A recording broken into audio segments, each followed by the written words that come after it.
vantagem que o Hans Staden tinha a vontade de conhecer a Índia. Isso foi assim. Ele foi para Portugal, Lisboa, só que os barcos portugueses para a Índia já tinham partido. Então, só tinha um barco disponível que foi para o Brasil. Então, foi assim que ele chegou, conheceu o Rio da Recife, ele ia até Maracá, voltou, e depois de meio ano, ele fez parte da expedição Sanabria. Com certeza, ele ficou conhecendo a história de Manoa, toda aquela riqueza, a prata de Bolívia, as minas de Potosí, os outros patrícios deles, o Lixida, que participou também da escolha do meu amigo Fábio. E tem uma outra coisa que pesquisando descobri, que também não sabia, porque a gente sabe. Em 1528, o imperador Carlos V agradeceu ao banqueiro Bartolomeu Svenza, da cidade de Augsburgo, pelo financiamento que ele lhe deu para conseguir a coroação de rei para imperador. Ele foi o financiador. Então, exigiu um retorno. O Bartolomeu Svenza pediu do Carlos V a Venezuela como parte de arrendamento. Então, a partir do ano 1528 até 1554, os alemães exploraram a Venezuela, não como colonizadores, mas bem com esse objetivo de achar Manoa, a cidade de ouro. Mandaram um governador, o Nicolas Federland, e o general do exército, Philipp von Hutten, que deram duas entradas em 1530 até 1535 e 41, não achando a Manoa. Mas no internet eu baixei o livro do Nicolas Federland de uma dessas entradas, que por sinal encontrou em Bogotá, Colômbia, outro espanhol, e juntos fundaram a cidade. Até Bogotá tem participação alemã na fundação, como Buenos Aires e Assunção, a participação tem do Ulrich Miller. Por isso fiquei mais interessado ainda como é que os portugueses conseguiram fazer essas grandes descobertas na América Latina. Eu venho da cidade de Fürth, perto da cidade de Nuremberg.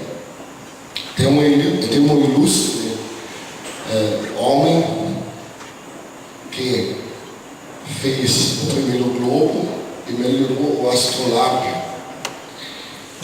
Ele foi o astrônomo e matemático e deu a possibilidade, com o melhoramento do astrolábio, para cruzar o oceano.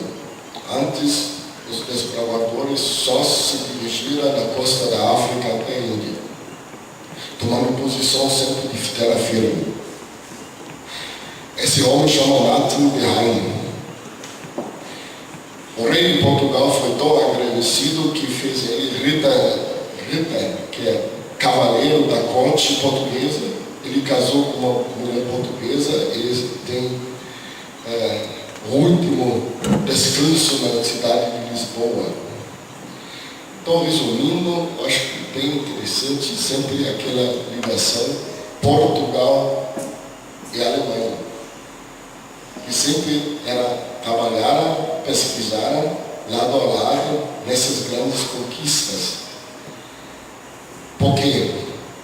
Porque já em 1525, 1475 também, a tecnologia sobre armas de fogo era dominada pelos alemães. Tanto assim que existe um manuscrito sobre todas as formas de fazer pólvora e como se manejar com as diversas armas de fogo, que tanto assim que o rei de Portugal convidou bombardeiros, como se chamava naquela época, ou canhoeiros, ou arquebuzeiros, fuzileiros, como a gente pode dizer, já nesse século XV, para participar das conquistas de Portugal. E esses 12 bombardeiros exigiram de ter uma comunidade para eles, uma igreja que até hoje existe em Lisboa, chama a Irmandade de São Bartolomeus. E o rei de Portugal mandou os navegantes portugueses de se servirem primeiro desses alemães da Irmandade de São Bartolomeus para sair do porto de Belém para as conquistas. Cheguei nessas colocações bem interessantes e continuei mais aprofundando nesse assunto, que em 15 minutos é difícil de dizer, mas eu cheguei também a um Salvador Raleigh, que em 1605, 1609, fez uma expedição para achar Manoa pela rainha Elizabeth I. E por quê? A gente tem que entender a política nesse século XVI. Uma Espanha, uma Portugal, que enriqueceu a cada vez mais com as conquistas na América Latina. Investiu a cada vez mais em barcos e armas de fogo.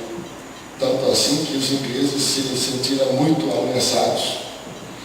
Então conseguiu Salvador Raleigh convencer a rainha Elizabeth, neste ano, fazer uma expedição até a ilha de Trinidad e Tobago, onde estavam os espanhóis, e partir daí o rio Orinoco para cima, para achar Manoa, a cidade do El Dorado.